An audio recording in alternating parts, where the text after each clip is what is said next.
Dunyoning top 5 ta eng qimmat samolyotlari. Eng oxirgisi sizni hayratda qoldirishi aniq. 5-o'rinda Boeing 747-8 VIP. Uning narxi $367 million. Bu dunyoning eng uzun yo'lovchi samolyoti. Ichida shaxsiy ish kabineti, mehmonxona, konferensiya zali va 400 taga yaqin yo'lovchilarga joy bor. Uning tezligi soatiga 1060 km ni tashkil etadi. 4-o'rinda esa Airbus 340-300. Uning narxi $400 million.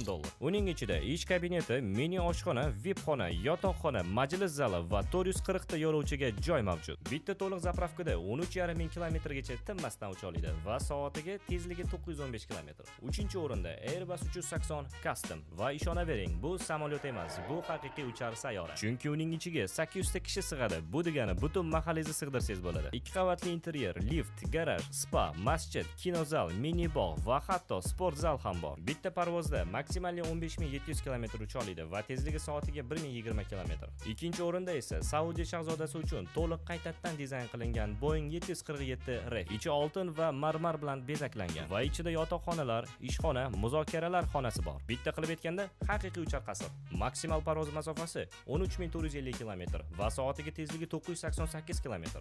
Va nihoyat 1-o'rinda katta bolalarning samolyoti B2 Spirit Stealth Bomb. Buni bozordagi narxi bor-u, atli $2 milliard.